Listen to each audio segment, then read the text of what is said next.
Our bishop here, my friend Alan McGuckian, says, remember that we've got the God of all surprises. And so things just pop in, they pop up for me. And it's often that I think if we open ourselves up to be instruments for God, then of course, when God calls, God gifts. When kindred dwell in harmony, how good it is, how good it is for their God. Welcome to the Psalms for the Spirit podcast, and to this series of conversations I'm calling Something Psalmic.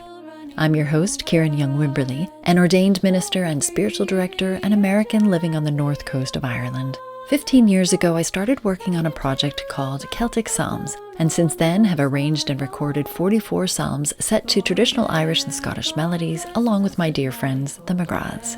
And throughout the years, I've heard over and over again how the psalms lift our spirits, how they help us find healing and hope when we really need it. I've also noticed that the themes and elements of the Psalms ripple out into so many aspects of our lives, and I've become curious about what in our lives is like a psalm, what brings us healing and hope in the midst of our days. So in this series, I've invited my guests to share with me something psalmic, something of or like a psalm that's helping them through right now. I hope this series inspires you to find something psalmic in your life too. And whatever it is that brought you here, I'm so glad you're with us. Forevermore, how good it is, how good it is, when kindred dwell in harmony, how good it is. All right, Jim, thank you so much for joining me today on this podcast conversation. I am so glad to see you. It's good to be able to chat with you. I haven't seen you in a few months since we led a pilgrimage on St. Patrick's Day around that time. Absolutely. Through the streets of Belfast. Yeah. God, that was wonderful, wasn't it? It was wonderful. We had, really well, at wonderful. least I think we did two of them. And the first one, the weather was great. And I wasn't there for the second one, but was the weather as good? Not as good, but it was okay. We didn't get completely drowned in the rains that were coming down. It wasn't too bad, It was a slightly grayer, but Belfast was looking okay. We had a number of visitors with us on both of the pilgrimages, and Belfast looked okay. It presented itself well for people to see. I'm sure there was a nice atmosphere that day, because the second one was actually on St. Patrick's Day, and there must have been lots of visitors and and festivities going on, music in the streets. That was the most amazing thing about the second day, is that the traditional yo-ho, loads of music, drinking in and out of the pubs was happening all over the city centre. And there were we, kind of in this liminal space, this wee in-between space, not quite part of the festivities and yet in the same space as the festivities. And we just carved our own little route, much like Patrick, perhaps himself, from the River Lagan to St. Anne's Cathedral to on up onto the mud flat at the bottom of the Shankill, and on up then up to the top of the Shankill to Tracy's Church at St. Matthew's. It felt very in keeping with the journey of St. Patrick. Oh, yeah. Oh, well, it was wonderful to share that first one together, and hopefully there'll be more in the future. So thank you so much for joining me today, Jim. I wanted to loop you into this conversation because I had a feeling you might have some good things to share with people.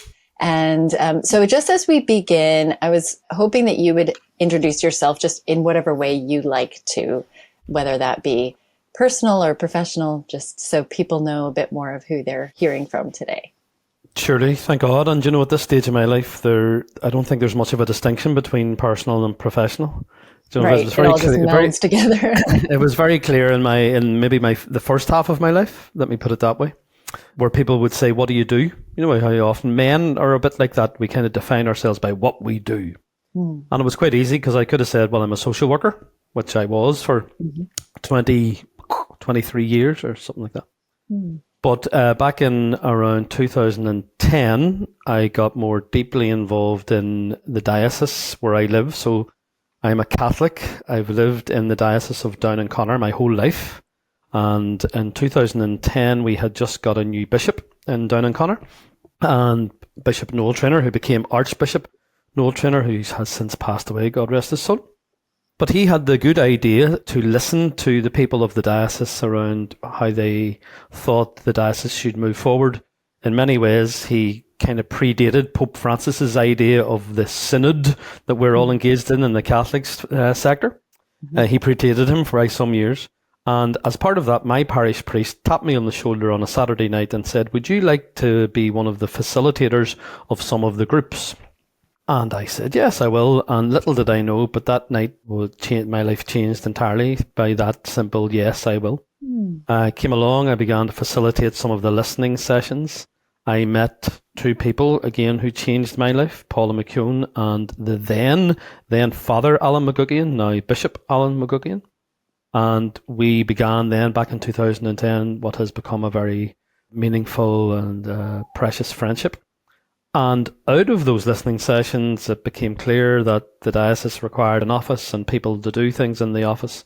And lo and behold, in early 2012, I made the big jump from social work. I gave up my career and began to come to work for the church, the Catholic Church. And at that time, people said to me, how's it going? No social workers? And I said, well, I've given up a 9-to-5 job with good pay and a good pension. I work evenings. I work every weekend. I'm working 2 times the amount of hours for a third of the pay, and I've never been happier in my life. Oh God, I'm glad you can add that at the end. Oh yeah, I'm so blessed. Never had a moment's regret for doing that. So I came away and I worked for the Diocese of Down and Connor as a variety of job titles, but I did a lot of leadership training, facilitation, and really helping lay people and clergy understand the call to work co-responsibly. Did that for 10 years or so. But the last few years, I have struck out on my own. I felt just over a course of a year or so through my own spiritual direction, I felt a real sense of God's call to go further, to go beyond the boundary of the diocese. And so in order to do that, I've been self-employed as I don't know how I describe myself. Sometimes I describe myself as a itinerant lay minister of the gospel. I think I just travel around the country where the work is. And again, I'm still doing a lot of facilitation, leadership training, Christian leadership training. I have, over the last 10 years too, been able to write some books and publish some lovely books of poetry and give retreats and lead pilgrimages. So that simple yes in the Church of the Holy Spirit at the top of the Glen Road, when Father Brendan Hickland tapped me on the shoulder and said, would you? And my simple yes opened up a whole change in my life. So that's what I do now. I work broadly speaking, not even broadly speaking, definitely in the faith sector. Everything I do, really, and the vast majority is in the faith sector. And a lot of the time, but not all of the time, but a lot of the time that's it within the Catholic tradition. That's a very long-winded way of saying what I do. No, it's great. It's great. I love how you can sort of mark that one moment of, that yes that led to this and then that, and then it has unfolded into where you are today. And it is wonderful because we're able to, like you and I have been able to work on some things together, like sharing the evening prayer that you lead at the Four Corners Festival. And it's led you to, I guess, a lot of work within the Catholic Church. But then, as you say, you're able to offer what you have beyond that as well, and into the community and into all of our lives, which is it's a blessing to all of us. So I'm glad you said yes. One of the biggest blessings of my life has been to connect in with the Four Corners Festival. That Interchurch Arts Festival happens every year, the week after the Week for Christian Unity, and for this boy who grew up in the heart of West Belfast, I often say to people I grew up on an island, the island of West Belfast, because I had around me was a sea of other Catholic people, broadly Catholic, nationalist, Republican kind of community that I grew up in. I didn't knowingly meet a Protestant until I went to university. So remarkable when I think back and I think about my children's experience growing up so different. So for me in that experience to then connect into Four Corners, to be friends, deeply in love with friendship with these people from across the traditions, has been one of the most enriching things in my life. It wouldn't feel normal for me anymore were I not to have my friends in the Presbyterian, the Methodist, the Anglican, all traditions. That just my deep conviction is that we are one people. Yeah. And the more you have those relationships and, work together and walk alongside each other, the more that becomes all the more real. So yeah. Thank you. Thank you so much for that introduction. And then on another note, I know that you are a dog owner and you have a family and you're always out walking your dogs. I believe they're quite big. What kind of dogs are they again? I love it. I love that. And it happens to me too. I'm a dog owner. Oh, and I have a family. So let me put proper order. We'll put proper order. So I am a husband to Nuala. 30 years this year. I cannot believe it. I'm married 30 years. I can't believe I've done anything for 30 years. I think I'm a 21-year-old old enough for that. No. Trapped in an old boy's body. I have 3 children, Brendan, Joe and Emer, who are the centre of Nuala and our lives. They're just wonderful, wonderful human beings. Thank God for them. And yes, a big part of my life is taken up being a dog owner. We've had dogs since the children were born over these last 20 years or so. And over the years, we've got into the larger breeds. They have a different way, a different bearing, a different spirit. And currently we have 4 dogs. So we've had a pack of dogs for quite some time. 2, 3, 4. In fact, we've run a 4-dog pack for quite a long time. Sadly, earlier in the year, one of our dogs died, Cody. He was a beautiful St. Bernard Bernese Mountain Dog cross. It was just a wonderful dog. He died and we were down to 3. And the 3 are Charlie, who's a Pugalier, which is a Pug Cavalier. Then we have another St. Bernese, and that's Max. He's a St. Bernard Bernese cross, who is, it'll be 2 next month. And then we have Ozzy, who is a Bernese Mountain Dog, who is just shy of a year and a half. And recently we became a 4-dog family once more when I travelled to County Waterford and collected George. And George is 54 pound, 17-week-old St. Bernard. Oh my goodness. So we are, somebody said to me recently, I was talking to a group of people and I was leading them in an hour's prayer and as part of the retreat, and a man who I know was kind of making fun of me a bit. He said, if you go onto Jim's Twitter feed or X or whatever Elon makes us call it now. If you go on to Jim's Twitter feed, you're not going to hear too much about God, but you'll learn a lot about dogs. And I said to him, but yes, but dog spelt backwards is... So listen, I am actually at the moment working on a book which is called Dog Spelt Backwards ... The Spirituality of Dog Ownership, because believe me, our canine friends will teach us so much about ourselves, the world, and indeed about the nature of God in our lives. Wow. Well, that is, I'm sure that's a niche that will really resonate with some people, because there is that just deep connection that so many people have with their dogs. But you seem to take dog ownership to a whole new level. So, I mean, not only do you have a pack, but you have a pack of quite large dogs, and then there's a pug in the mix too. Yeah, so. And he's the boss. He's the boss. The small old boy. He keeps order when I'm not about. He's good. He's our boss dog. Well, thanks for giving us a picture of who you are, both professionally and personally. I love that mix, and it all is mixed together in who we are, for sure.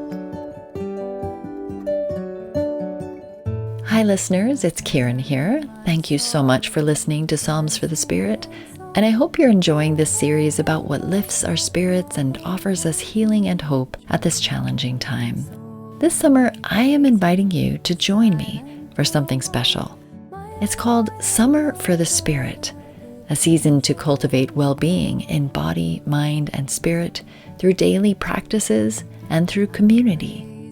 In a world where hard news keeps coming and we are feeling overwhelmed and anxious and depleted, we need practices that ground us, refresh us, give us courage to engage with hope and love and joy. If you're craving moments of peace and inspiration, and if you need sustenance for the journey, Summer for the Spirit just might be for you. Head over to KieranYoungWimberly.com/summer to find out more and download your free guide to 7 spiritual practices for well-being in uncertain times. Let's nurture our spirits this summer so that we can make a difference together. My God, I'll give thanks evermore. So the next question that I wanted to ask you, and that I'm asking everyone in this series within Psalms for the Spirit, is what is something in your life right now that is lifting your spirits, that is giving you a sense of healing or hope?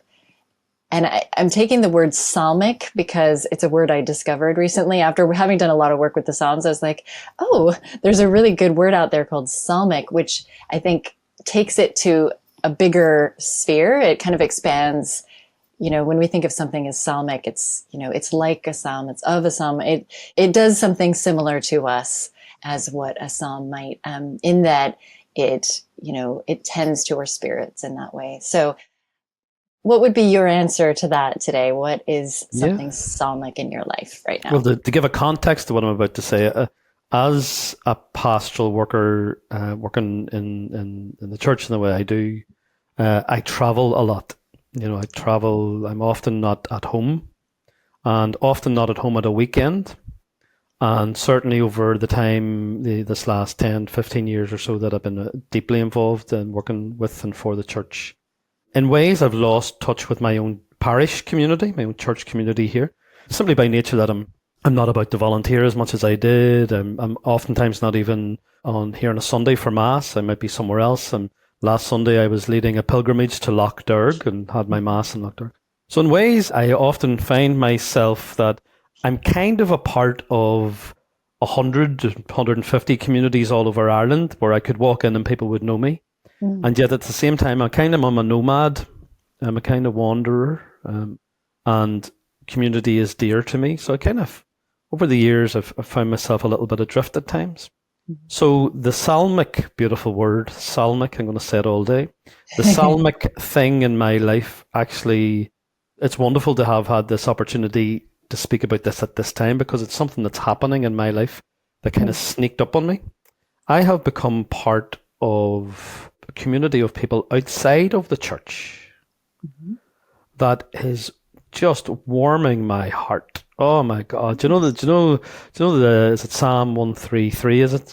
Just how good it is. I know it's male gender, but how good it is just to be together as brothers and sisters. Yeah. And that Kindred, lovely image. kindred dwelling in unity. Beautiful, and I have various forms of facial hair at different times. So I sometimes have a big beard in the air day of beautiful oil dripping down my beard. That lovely imagery of the comfort. I think the psalm is reaching for the comfort of community. And so one thing that's happened in my life, almost out of the blue, is that I am part of a dog walking community where we have every week we meet and we have 60 to 100 humans and 40 to 60 dogs, and that's wonderful.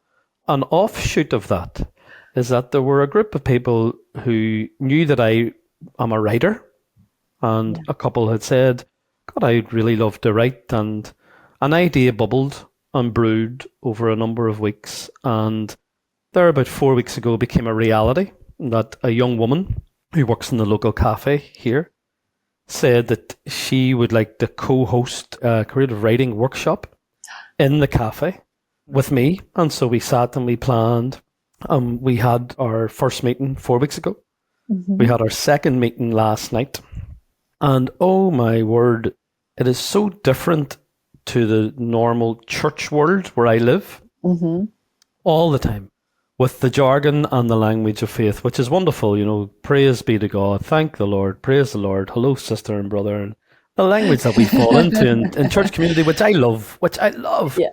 But this is not that community. This is not that community. These are, in the main, young people in their 20s, maybe into their 30s. It's the weird and the wonderful. It's the kids who look like me that when in the 1980s, that all that circles back. Believe it or not, with your rock guitar in hand. Oh, listen, I was a goth. Believe it or not, Were you? Oh yeah, backcombed hair, black nail varnish, the whole business. And then towards the end of the 80s into the 90s, kind of went down the road of the hippie, long hair, caftans, flirts, the whole deal. And this is the modern iteration of that spirit of individuality, and that's who's in the room. And so we met last night, and oh my word, my heart is, it's still full. That these young people, and they're only young compared to me, they're adults. These people came from far and wide. I think it was 30 of us in this tight little cafe. And the young woman who I co-host with, we had put a bit of thought in, and we had a couple of writing challenges, and we shared some of the things that we've been writing recently, and we wanted to hear back. And the generosity in sharing last night, and to hear what matters to people, that's the thing, to hear what matters to people. When they read from the heart, these younger people, so many of them read about trauma and about difficulty. And it would break your heart in some instances. Others read hope into their trauma. And there's a little, you can hear and we were pulling it out last night, the little green shoots of hope that we heard in people. They worry about war. They worry about children being killed across the world in war zones. They worry about the planet. They speak with passion about wanting to have a better place. And one woman shared last night just a desire, the world feels out of control for her, and a desire just to be grounded in something. And to be part of that community that is so unlike what I normally do. And yet, right in the heart of it, what is in the heart of it? There's honesty, there's integrity, there's a desire for the good. There is, though we don't say it, God in the heart of it. Now, some young people were reading poems about how the church, and whatever their experience, I don't know where they come from, which tradition, has hurt them, or they feel let down by church. And it was so lovely that they had a space to say what they needed to say. And it's good that I suffered in hearing it. You know, part of me suffers when I hear that, because I love church. I see church as an expression of God, and when we let people down, I feel the hurt of it. I need to be careful not to rush to defense, because I love the church, and I could quite easily say, no, that's not the job of the compassionate listener. The job is to listen and to be with the suffering. But I got so much heart out of being with those young folk, their ideals, their desire for good, their generosity, and just something of their energy. And I just come home from the first one, and it was maybe a week after the first one, or a week or two, that you had made the invite. Would I be interested in this? Right. And I thought, oh my God, what are you saying to me here? Because I'm actually living this new experience for me right in the heart of my life. And don't get me wrong, some of the opinions expressed are hard for me to be about. You know, they're not mine, but mine aren't theirs either. Yeah. And yet we find this space just to be together, and please God to allow something good to grow together. So that's my psalmic experience of late. Oh, that's wonderful. That's absolutely wonderful. And I think you said there's something comforting about community. Did you say, was that kind of how you opened that? And then what you described was this new experience of community that is something that is, it sounds like it's offering comfort and lifting the spirits of all those involved through the cathartic experience of writing, and then sharing it within the context of a safe community that you're creating there. And so it's, it sounds like it's been psalmic for you, but also maybe for the people there. What an amazing thing to just pop up into your life right now. And yet it doesn't seem far removed from the Jim I know. It seems like, oh yeah, of course you'd end up doing something like that. It sounds perfect. You've got all the skills, you've got the, you've got a background that can kind of shift and take shape with any group that you're alongside. And in this case, a group of, writers from all kinds of backgrounds gathering in a cozy cafe, and it sounds wonderful and very inspiring too. Anybody out there might take this idea and think, hey, we should do this in our community. And why not? So why not? But I remember being in turmoil. I can't remember how long ago, but maybe towards the end of the first decade of the 2000s, in and around then. And I remember being in the local church here in St. Teresa's. Anytime I had free time during the day, I'd go up, and I knew I was in social work at the time, but I felt a great uneasiness, a restlessness that Pope Leo might say, the Augustinian, that idea of Augustine, that our hearts are restless as they journey towards you until they rest in you. And I had this restlessness. I knew something wasn't right? And I was praying, and I found my prayer time in St. Teresa's to be quite an intense experience, often a really deep experience where I lost myself in the prayer. Looking back now, I could see something was taking shape. But I remember saying, Lord, I'm so comfortable. I am so comfortable in your presence, and just this prayer of thanksgiving for being there. And I heard clear as day, get out. Get out. Now, not a voice, but in my heart, I heard God say to me, get out.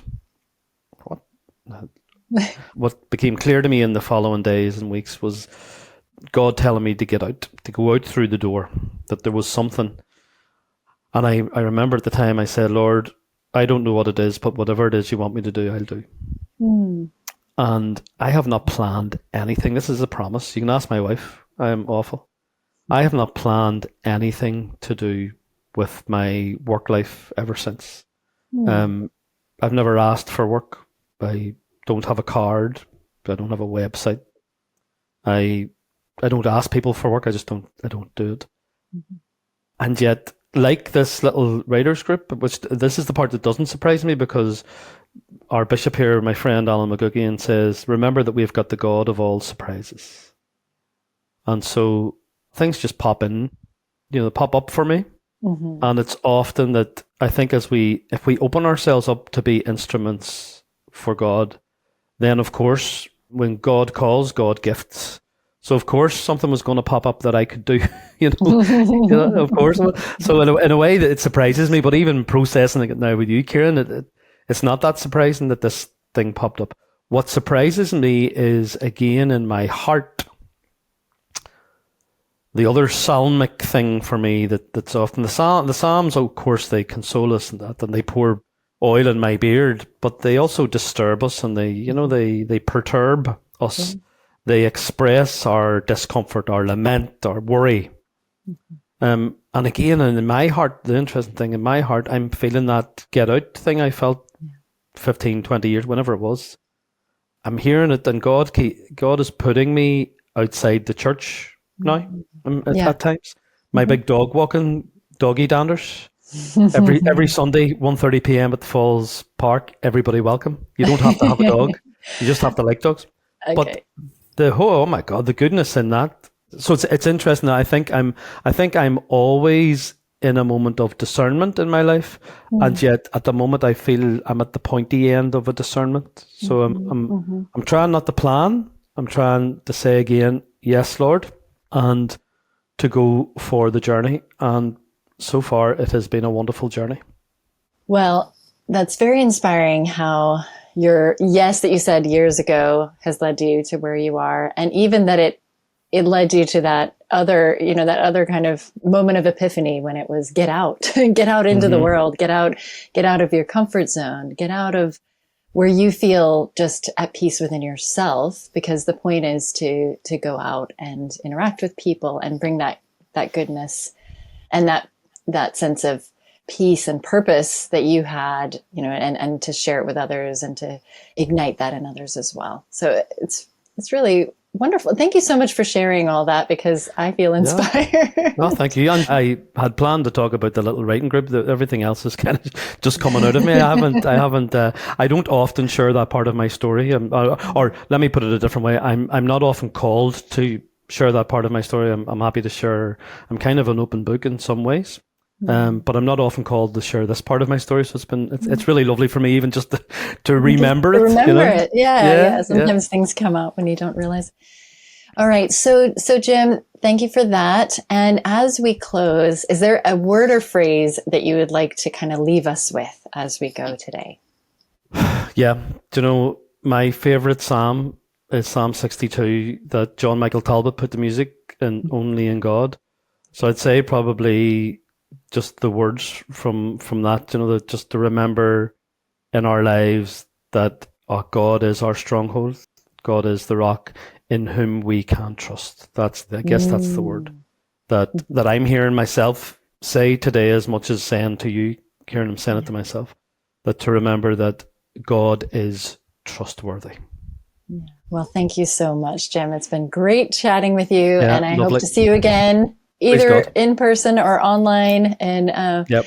in some way. And thank you so much for sharing of your story today with all of us. You're very welcome. Thank you so much for the invite. God bless you.